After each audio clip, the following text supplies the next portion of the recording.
എല്ലാവർക്കും നമസ്കാരം. വലിയ ചില നന്മകളുടെ വാർത്തകളൊക്കെ തന്നെ നമ്മളെപ്പോഴും മാധ്യമങ്ങളിലൂടെ കാണുകയാണ്. എന്നാൽ ചെറിയ ചില നന്മകൾ ആരും കാണാതെ പോകുന്നു. അത്തരം നന്മകളും കൂടി നമ്മുടെ സമൂഹത്തിന് ബോധ്യപ്പെടുത്തി കൊടുക്കേണ്ടതല്ലേ? അതുകൊണ്ടാണ് ഞാനിപ്പോൾ എത്തിയിരിക്കുന്നത് കൊല്ലം ജില്ലയിലെ ഉമ്മന്നൂർ വടകോട്. ഇവിടെ 2-3 ചേച്ചിമാരുണ്ട്. എൻ്റെ പിന്നിൽ കാണുന്ന ഈ ചേച്ചിമാരുടെ അടുത്തേക്കാണ് നമ്മൾ പോകുന്നത്. ഹരിതകർമ്മസേനയുമായിട്ട് ബന്ധപ്പെട്ട് ഒരു വീട്ടിൽ പ്ലാസ്റ്റിക് എടുക്കാൻ പോയിരുന്നു. അവിടെ വെച്ച് ഇവർക്ക് ഒരു സ്വർണ്ണ കമ്മൽ കിട്ടുകയുണ്ടായി. ഇതിനകത്തിപ്പോൾ ഇത്ര വലിയ കാര്യം എന്താണെന്ന് ചോദിക്കാതിരിക്കും. പക്ഷേ ഇത്തരം ചില നന്മകളും കൂടി നമ്മൾ സമൂഹത്തിന് ബോധ്യപ്പെടുത്തി കൊടുക്കേണ്ടതുണ്ട്. വലിയ നന്മകൾ മാത്രം പോരല്ലോ, ചെറിയ ചില നന്മകളും കൂടി ഞങ്ങൾ നിങ്ങൾക്ക് മുമ്പിൽ കാട്ടുകയാണ്. ഇപ്പോൾ എൻ്റെ കൂടെയുള്ളത് ഇവരുടെയൊക്കെ തൊഴിലുറപ്പിൻ്റെ മേറ്റായിട്ടുള്ള എൻ്റെ പേര് അനിത ചേച്ചിയാണ്. ചേച്ചി, എന്തായിരുന്നു അന്നത്തെ ആ ഒരു സംഭവത്തിന് ശേഷം എങ്ങനെയാണ് ഇവരോടൊക്കെ നിങ്ങളെ വിളിച്ച് അന്വേഷിക്കാറുണ്ടോ? വിളിച്ച് അന്വേഷിക്കാറുണ്ട്. അത് മാത്രമല്ല, നേരത്തെ ഇവർ നിരപരാധിയായിട്ടുള്ള പല കേസുകളിലും ഇവരുടെ പേരിൽ പല പ്രശ്നങ്ങളും ഉണ്ടാവുകയും അന്നേരമൊക്കെ ഞങ്ങൾ എൻ്റെ മുമ്പിൽ വന്ന് ആ വകക്കെ തന്നെ വീട്ടിൽ വന്ന് കരയാൻ പറയുകയൊക്കെ ചെയ്തതായവർ. അന്നേരം അതിനുശേഷം ഇപ്പം ഇങ്ങനൊരു സംഭവം ഉണ്ടായി. അന്നെന്ന് വെച്ചാൽ അന്ന് ആ ഓടി പിന്നെ ഉടനെ വന്നത് അന്ന് വീട്ടിലായിരുന്നു, വേറൊരു ഫോണിൻ്റെ ഒരു കേസുമായിട്ടൊക്കെ. അന്നേരം അത് കഴിഞ്ഞിട്ട് ഇപ്പം ഇത് അറിഞ്ഞത് നമുക്ക് വളരെ സന്തോഷം. അവർ ഇത്രയും നല്ലൊരു പ്രവൃത്തി ചെയ്ത് മറ്റുള്ളവരുടെ ആദരിക്കേണ്ടവർ തന്നെ.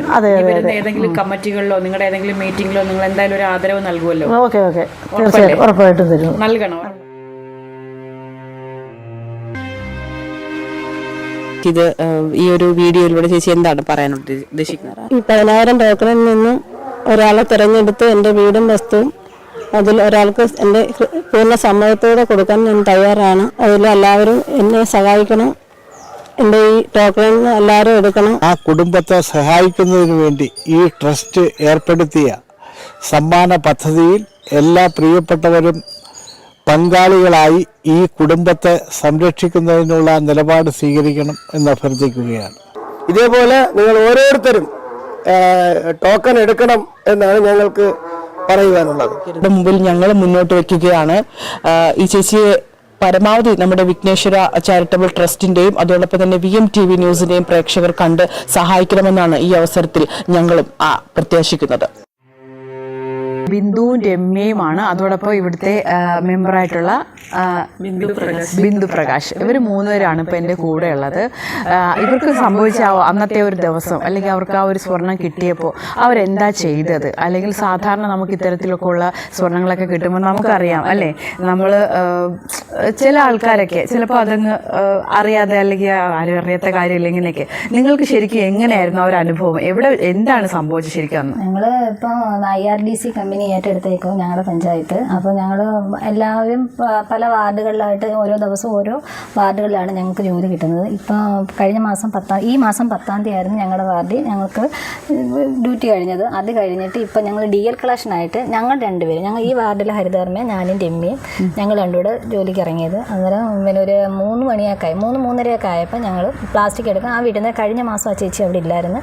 ഈ മാസം കൂടെ ആയപ്പം 10-ാം തീയതി ആ ചേച്ചി അവിടെ ഇല്ലായിരുന്നു. അന്നേരം ഞങ്ങൾ ഈ 18-ാം തീയതി ഞങ്ങൾ അവിടെ ചെന്ന്. അപ്പോൾ 3 മണിയായപ്പോൾ ചേച്ചി 2 ചാക്ക് പ്ലാസ്റ്റിക് എടുത്തുകൊണ്ട് വന്നു. ഞാൻ അന്നേരം ചേച്ചി കഴിഞ്ഞ മാസത്തെയും കൂടാണ് എന്ന് ഇങ്ങനെ പറഞ്ഞ് രമ്യ പറഞ്ഞ് കാര്യം പറഞ്ഞോണ്ടിരുന്നത്. അതിനെന്താ ചേച്ചി കുഴപ്പമില്ല, 2 മാസത്തേൽ തരാമെന്നും പറഞ്ഞ് 2 മാസത്തെ ബില്ലും ഇങ്ങനെ എഴുതിക്കൊണ്ടിരുന്നു. അപ്പോൾ ഈ പ്ലാസ്റ്റിക്കിൽ നിന്ന് ഇങ്ങനെ വാരി ഞാൻ ഓരോ വീടുകളിൽ ചെന്ന് അത് കറക്റ്റ് എന്താണെന്ന് നോക്കി നുള്ളി പറക്കിയതിന് ശേഷമേ ഞങ്ങളുടെ ചാക്കിലോട്ട് ഇടും. കാര്യം വേണ്ടുന്നതാണെങ്കിൽ ആ വീട്ടുകാർക്ക് തിരിച്ചു കൊടുക്കും.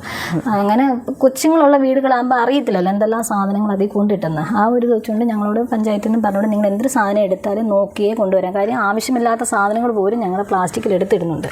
അതുകൊണ്ട് ഞങ്ങളത് ഞാൻ അവിടുന്ന് ഓരോ കവർ എടുത്ത് ഇങ്ങനെ അഴിച്ച് നോക്കിയപ്പോൾ അത് ഒരു ഷിമ്മി കവർ നിറച്ച് മുത്തുമാലകൾ, കുഞ്ഞു കുഞ്ഞു സ്ലൈഡുകൾ, പിന്നെ അങ്ങനെയുള്ള സാധനങ്ങൾ, കൊച്ചുങ്ങളുടെ സാധനങ്ങൾ കിടക്കുന്നത്. അങ്ങനെ അത് ഞാൻ ഓരോന്നും എടുത്ത് കാണിച്ച് ചേച്ചി ഇതൊക്കെ വേണ്ടുന്നതാണ് ഇല്ല മോളെ അതൊന്നും വേണ്ട എന്നിങ്ങനെ പറഞ്ഞു. അങ്ങനെ വേണ്ടാത്ത സാധനമാണെന്ന് അറിയുമ്പോൾ ഇതെല്ലാം എൻ്റെ ഞങ്ങളുടെ ചാക്കിലോട്ട് ഇതെല്ലാം ഓരോന്ന് വാരി ഇടുമായിരുന്നു. അപ്പോൾ അവസാനം വന്നപ്പോൾ ആ കവറിനകത്ത് റോസ് പൗഡർ പോലൊരു ഇത്തിരി കിടക്കുന്നുണ്ട്.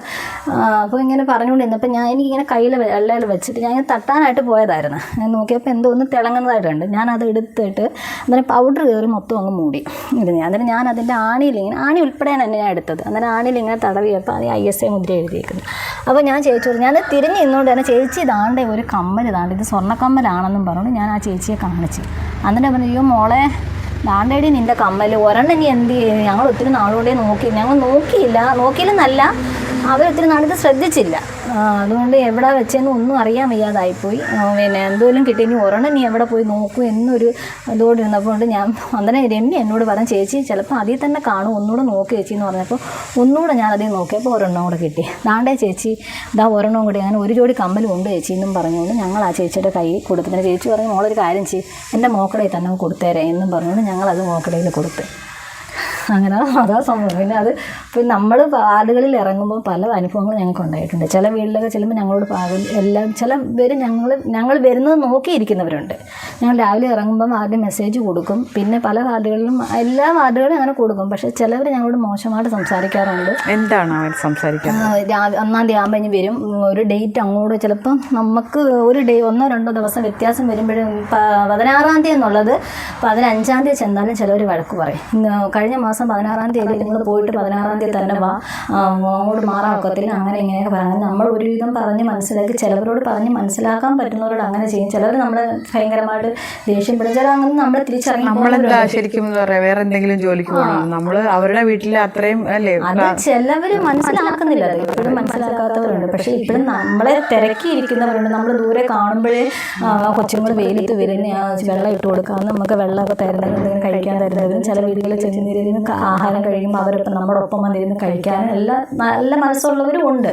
ചിലവർ ദൂഷ്യമായിട്ട് ഇത് ആ ചേച്ചി അന്നേരം പറഞ്ഞ് ഈ മോളെ നിങ്ങളായതുകൊണ്ട് ഇത് തിരിച്ച് കിട്ടി, പക്ഷേ ഇത് അല്ലാതെ നിങ്ങളിത് നോക്കാതെ എടുത്തോണ്ട് പോയായിരുന്നേ ചിലപ്പോൾ അറിയാതെ പോയി. ഇപ്പം നമ്മുടെ വീട്ടിൽ കുഞ്ഞുങ്ങളൊക്കെ വൈകുന്ന അബദ്ധം പറ്റിപ്പോയതാ, അവർ ശ്രദ്ധിച്ചില്ല. ഇപ്പം മുതിർന്നവർക്കും വരത്തില്ലയോ, അതുപോലെ പറ്റിപ്പോയതാ. അതിന് പിന്നെ സത്യം പറഞ്ഞാൽ ഞങ്ങൾക്ക് അതൊരു സന്തോഷമായി. കാര്യം എന്ന് വെച്ചാൽ നമുക്കിങ്ങനെ ഒരു മോഡൽ പിന്നെ നമുക്ക് ഈ ഒരു മോഡൽ തിരിച്ചു കൊടുക്കാൻ പറ്റിയല്ലോ എന്ന് വെച്ചാൽ ആർക്കും ഇല്ലാതായിപ്പോനായിരുന്നു. ചിലപ്പോൾ അത് നമ്മുടെ ചെന്ന് തരംതിരിക്കുന്ന സമയത്ത് തൂത്തുവാരി കൊണ്ടു കളഞ്ഞായിരുന്നു ഒരു മനുഷ്യർക്കും പ്രയോജനമില്ലാതായിപ്പോയിരുന്നു. അപ്പം അവരുടെ മുതൽ നമുക്ക് എടുത്തു കൊടുക്കാൻ പറ്റിയതിന് ഒരു അഭിമാനമുണ്ട്. ചേച്ചിക്ക് എന്താ തോന്നുന്നത്? ഇവിടെ മെമ്പറാണ് അല്ലേ ചേച്ചി? ചേച്ചി എന്താ തോന്നുന്നത്? ചേച്ചിയുടെ ഒരു ആരാണ് ആദ്യം അറിയിച്ചേ? എന്നെ ബിന്ദു ഫോണിൽ വിളിച്ച് ഞാൻ കുറച്ച് ദിവസമായിട്ട് സുഖമില്ലാതിരിക്കുന്നത് കൊണ്ട് ഇവരെ പെട്ടെന്ന് ഇവരെപ്പോൾ എന്നെ വിളിച്ചാലും ഞാൻ ഇവരുടെ അടുത്ത് ചെല്ലാറുണ്ട്. പക്ഷേ അന്ന് ഇവർ ഇറങ്ങുന്നതിന് തൊട്ട് മുന്നേ എൻ്റെ വീട്ടിലെ കളക്ഷന് വേണ്ടി ഇവിടെ വന്നു. അപ്പോൾ ഇവിടെ വന്ന് എൻ്റെ അടുത്ത് സന്തോഷമൊക്കെ പങ്കിട്ടിട്ട് പോയായിരുന്നു. അപ്പം തലേ ദിവസം ഇറങ്ങുന്നതിന് മുന്നേ എന്നെ വിളിക്കും, ചേച്ചി ഗ്രൂപ്പിൽ മെസ്സേജ് ഇടണേ, ഞങ്ങൾ വരുന്നുണ്ട് എന്ന് പറഞ്ഞ് മെസ്സേജ് ഇടാൻ പറയും. ഞാൻ അറിയിപ്പ് കൊടുക്കും വാർഡിൽ. കാരണം ആദ്യഘട്ടങ്ങളിലൊക്കെ ഇവർ തന്നെയല്ല, നമ്മുടെ കേരളത്തിലെ ഹരിതകർമ്മസേന മുഴുവൻ പേരെയും അടച്ചാക്ഷേപിക്കുന്ന തരത്തിൽ ജനങ്ങൾ എല്ലാവരെയും പറയാൻ പറ്റത്തില്ല. ചില ആളുകളുടെ ഭാഗത്തു നിന്ന് ഒരുപാട് ബുദ്ധിമുട്ടുകൾ ഇവർ നേരിട്ടിട്ടുണ്ട്. കാരണം ചവറ് പറക്കികൾ, ആക്രി പറക്കികൾ, ഇങ്ങനെയൊക്കെയുള്ള ഓരോ പേരുകൾ വിളിച്ചവരെ ആക്ഷേപിച്ച ഒരു സമൂഹം ഇന്നവരെ നമ്മുടെ സമൂഹത്തിന് വേണ്ടി നമ്മുടെ എന്താ പറയുക നവകേരള ഇതിന് വേണ്ടിയിട്ട് ഇറങ്ങിയ നമ്മുടെ ഒരു അംബാസഡർമാരാണ് അവരെ ഇന്ന് 2 കൈ നീട്ടി നമ്മുടെ സർക്കാരും ജനങ്ങൾ സ്വീകരിച്ചിരിക്കുക. ആ ഒരവസ്ഥയിൽ ചില ആളുകൾ ഒരു 70% നമ്മളോടൊപ്പം ആയെങ്കിൽ ഒരു 30% തന്നെ നമ്മളോടൊപ്പം വരാനുണ്ട്. അത് ഇവരിലൂടെ ഈ കേരളത്തിന് മാതൃകയായി മാറിയിരിക്കുകയാണ് ഇവർ രണ്ടുപേരും. കാരണം ഇവർ രണ്ടുപേരല്ല, ഞങ്ങളുടെ കൊട്ടാരക്കരയിലെ ചേച്ചി, കുഞ്ഞിന് മാലയൊരുക്കി കൊടുത്ത ചേച്ചി, അതുപോലെ അങ്ങനെ ഓരോ സത്യസന്ധമായി ജോലി ചെയ്യുന്നുവെങ്കിലും ഒരു കൂട്ടം സമൂഹത്തിലെ ഒരു കൂട്ടം ആളുകൾ ഇവരെ വേറൊരു കണ്ണിലാണ് കാണുന്നത്. അപ്പോൾ ഒരു സ്ത്രീ എന്ന നിലയിൽ സ്ത്രീകൾക്കുണ്ടാവുന്ന ആ ഒരു ബുദ്ധിമുട്ട് ഞാനത് പല ഘട്ടങ്ങളിൽ ഞാൻ ഏറ്റെടുക്കാറ്. ഞാൻ അങ്ങോട്ട് ചെന്ന് ചാടി ഏറ്റെടുത്തിട്ട് പേര് കിട്ടുന്ന ഒരാളാണ്. കാരണം അവർക്ക് അവരുടെ ബുദ്ധിമുട്ടുകൾ, കാരണം എന്നെപ്പോലെയാണ് അവരും എന്നുള്ള ആ ഒരു ബോധം എനിക്കുള്ളത് കൊണ്ട് തീർച്ചയായിട്ടും അവരുടെ വിഷമങ്ങളിലെല്ലാം ഞാൻ കൂടെ നിൽക്കാറുണ്ട്. രമ്യ, എന്താണ് തോന്നുന്നത് ശരിക്കും ഇപ്പോൾ? തോന്നുന്നതെന്ന് വെച്ചാൽ ഞങ്ങൾക്ക് ഒരുപാട് സന്തോഷമുണ്ട്. ഞങ്ങൾക്ക് ഇങ്ങനൊരു സേവനം എന്ന് പറഞ്ഞാൽ ഞങ്ങൾ നമ്മുടെ വീട്ടിലെ അവസ്ഥകളും നമ്മളുടെ സാഹചര്യത്തിന് ഒത്ത ഒരു ജോലിയാണോയെന്ന് വെച്ചാൽ അല്ല എങ്കിൽ തന്നെയും, പക്ഷേ ഇത് ഞങ്ങൾക്ക് ഒരുപാട് അഭിമാനമുള്ള ജോലിയാണ്. ഞങ്ങൾ തന്നെ തിരഞ്ഞെടുത്തൊരു ജോലിയാണ്. ഞങ്ങളുടെ മെമ്പർ ഇതേപോലെ ചോദിച്ച് നിങ്ങൾക്ക് ഇതിനകത്ത് താല്പര്യം ഉണ്ടോ എന്ന് ചോദിച്ച്, അപ്പോഴേ ഞങ്ങൾ സന്തോഷത്തോടെ ഏറ്റൊരു ജോലിയാണ്. അപ്പോഴും ഞങ്ങളിതിൽ സേവനം അതിനോടൊപ്പം ഞങ്ങളുടെ കുടുംബം പുലർത്താനുള്ളൊരു മാർഗവും കൂടെയാണ് കാണുന്നത്. അതേപോലെ തന്നെ എല്ലാം ഞങ്ങളുടെ മെമ്പർ പറയുന്നതിനനുസരിച്ച് ഞങ്ങൾ അത് എന്ത് പറയുന്നു അതേപടി ഞങ്ങൾക്ക് ഒരു സന്തോഷമായിട്ട് എല്ലാ കാര്യങ്ങളും ഞങ്ങൾ എന്ത് പറയുന്നത് ഏറ്റെടുത്ത് ചെയ്യുന്നൊരു ജോലിയാണ്. എത്ര റിസ്ക് മഴയാണെങ്കിലും ഞങ്ങൾ ചില സമയങ്ങളിൽ 7 മണിയോളം ആകും വീട്ടിൽ ചെല്ലാനായിട്ട്. അത്രയ്ക്ക് എന്ന് വെച്ചാൽ നമുക്കിപ്പോൾ ക്ലസ്റ്റർ രീതിയിലാണ് പോകുന്നത്. അന്നേരം നമുക്ക് ദൂരെ സ്ഥലങ്ങളിലും പോകണം. അമ്പലക്കര ഇവിടെ അങ്ങനെ കുറേ കിലോമീറ്ററുകൾ താണ്ടി ഞങ്ങൾക്ക് പോകണം. വണ്ടി സൗകര്യം പോലും ഇല്ലാത്ത സമയം, വണ്ടി സൗകര്യം പോലും ചില സമയങ്ങളിൽ കിട്ടിച്ചില്ല. ഞങ്ങൾ ആട്ടോ കൂലി ഒരുപാട് ഞങ്ങൾക്ക് ചിലവാകുന്നുണ്ട്. അതേപോലുള്ള വേദന നമുക്ക് കഷ്ടപ്പാടിനനുസരിച്ചുള്ള ഒരു വേദന കിട്ടുന്നില്ല. ഒരു സേവനം എന്ന് പറയുന്നുണ്ടെങ്കിൽ ഇവര് അത്രയ്ക്ക് ഒരു ബുദ്ധിമുട്ട് ഇവർ അനുഭവിച്ചിട്ടാണ് ഇവർ ജോലിക്ക് ഇറങ്ങുന്നത്. മഴയെന്നോ വെയിലെന്നോ ഇവർക്കെല്ലാം ത്വക്കിന് പ്രശ്നമുണ്ട്. എല്ലാവർക്കും പകർച്ചവ്യാധികൾ മാത്രമല്ല, പനിയൊക്കെ വന്നാലും മാറാനും പാടാണ്. ഈ കൊച്ചൊക്കെയാണെങ്കിൽ ഒത്തിരി നാള് രോഗിയായി കിടന്നുപോയി. ഞാൻ ഒരു അസുഖം വന്നിട്ട് 8 മാസം ഇതിൻ്റെ നിന്ന് അലർജിയായിട്ട് വന്ന് പ്ലാസ്റ്റിക്കിൽ നിന്ന് എന്തോ കെമിക്കൽ എങ്കിലും നമ്മുടെ സമൂഹത്തിന് പിന്നെ മറ്റ് ക്യാൻസർ പോലെയുള്ള രോഗങ്ങൾ പടർന്നു പിടിക്കുന്ന ഈ ഒരു അവസ്ഥയിൽ നമ്മുടെ കേരളത്തിലെ സർക്കാർ ഏറ്റെടുത്ത നല്ലൊരു പ്രവൃത്തിയാണിത്. കാരണം എന്ന് പറഞ്ഞാൽ ഇപ്പം പണ്ടൊക്കെ നമ്മുടെ സമൂഹത്തിൽ പരിസരത്തെല്ലാം പ്ലാസ്റ്റിക്കും മറ്റ് കാര്യങ്ങളെല്ലാം കിടന്ന് കൊതുകൊക്കെ കെട്ടിയത്. ഇപ്പം ഇവിടെ എവിടെയും ഒരു പ്ലാസ്റ്റിക് കാണാനില്ല. അത്ര നല്ല സുന്ദര കേരളമായി നമ്മുടെ കേരളത്തെ മാറ്റിയെടുക്കാൻ നമ്മുടെ ഈ ഒരു പ്രവർത്തനം ഒരു കൂട്ടം സ്ത്രീകൾ ഇത് ഏറ്റെടുത്ത് അവരുടെ ജീവിതമാർഗവും ഇതിലൂടെ നടന്നു പോകുന്നുണ്ടെങ്കിൽ തന്നെയും അവരുടെ ജോലിക്ക് അനുസരിച്ചുള്ളൊരു വേതനം അവർക്ക് ലഭിക്കുന്നില്ല. അതുകൂടി ഒരു പരിഗണനയിൽ നമ്മുടെ സർക്കാർ എടുക്കണം എന്നൊരു അഭ്യർത്ഥന കൂടി എനിക്ക്. ആരോഗ്യ പ്രശ്നങ്ങൾ വന്നാലും നമുക്ക് അതിൻ്റേതായിട്ടുള്ള ഒരു ഇത് നമുക്ക് കിട്ടാറില്ല. നമുക്കൊരു കൺസോർഷ്യം ഉണ്ട്. അതിൽ നിന്നുള്ള ചിലവ് ആ ഒരു ഇതിലാണ് നമ്മൾ ആരോഗ്യ പ്രശ്നത്തിലായിരുന്നു. അതിൽ നിന്ന് മാത്രമേ നമുക്ക് എടുക്കാൻ ഇപ്പോൾ സാധിക്കുന്നുള്ളൂ. നമ്മൾ അധ്വാനിക്കുന്ന ഒരു 10% നമുക്ക് പിടിച്ചിട്ടേന്ന് അതാണ് നമ്മൾ എടുക്കുന്നത്. നമ്മുടെ ആരോഗ്യ പ്രശ്നമായാലും എന്തൊരു ആവശ്യങ്ങൾക്കായാലും. പിന്നെ 18-ാം തീയതിയിലത്തെ വിഷയം എന്ന് വെച്ചാൽ ഞങ്ങൾക്ക് ഒരുപാട് സന്തോഷമുണ്ട്.